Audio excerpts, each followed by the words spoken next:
Can you clean up the supposed suppression of women in Islam as an ideology as it stands in the way of many proper people's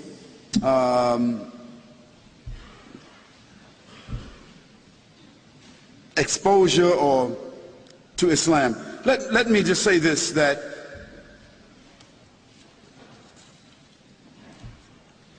I invite every person, I invite every woman here, every non-Muslim woman here, to stand to the side when we leave here and talk to a Muslim lady. I mean, now, let's not ask Barbara Walters about how Muslim women feel. You know, let's not ask Tom Brokaw how Muslim women feel. Let's not ask CNN, ABC, Fox. Let's not ask the London Times or the Australian Times. Let's not ask non-Muslims about how Muslim women feel, how they live, what are their principles, what are their challenges. If you want to be fair, ask a Muslim woman. Ask my wife.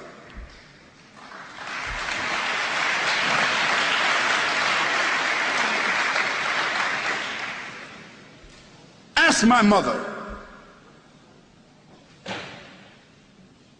You see?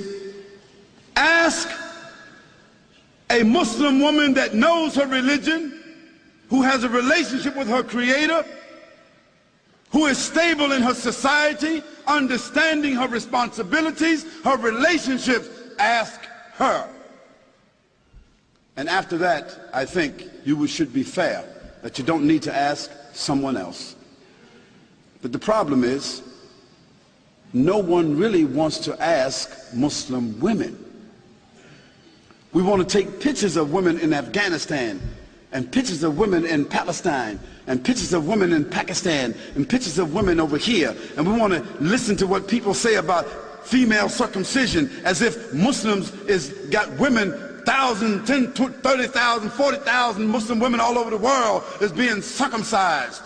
Some crazy Steven Spielberg stuff.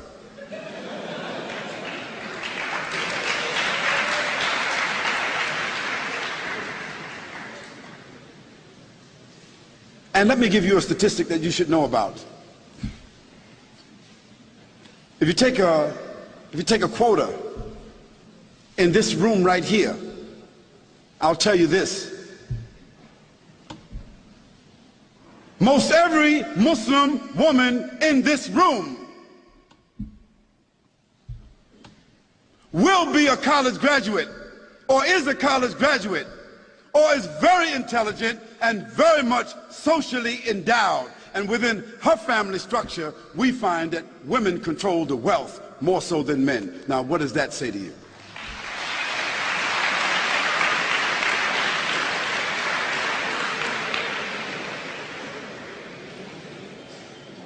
Now, where you find women oppressed, women exploited, women mistreated among Muslims, that is because those Muslims themselves are not representing the principles of the religion. And in every religion you've got black sheep.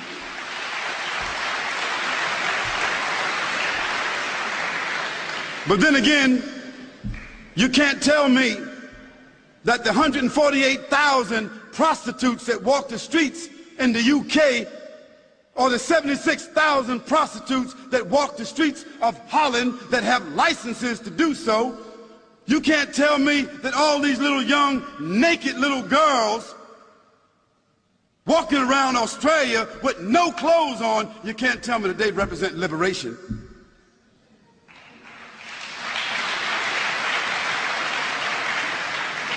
You can't tell me that the 2,350 abortions, murders that take place with these young women, you can't tell me that that represents sophistication. You can't tell me that that represents liberation. You can't tell me that a naked woman sitting on a chocolate bar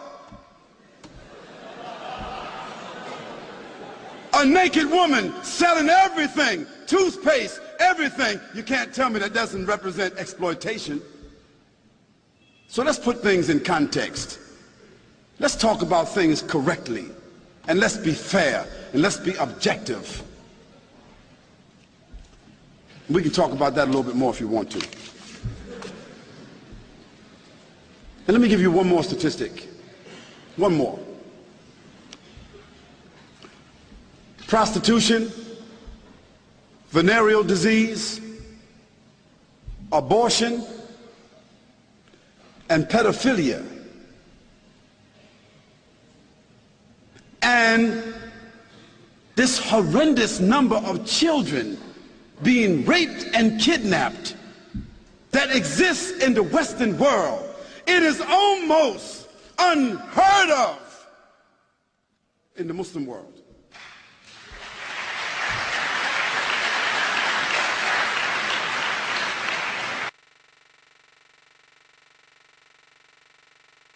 Confusion, conflict, lack of values, lack of genuine faith, living life unaware.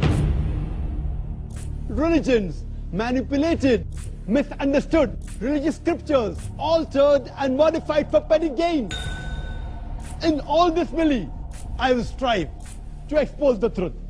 Because it's your right to know and my duty to tell the truth. Let falsehood perish. Watch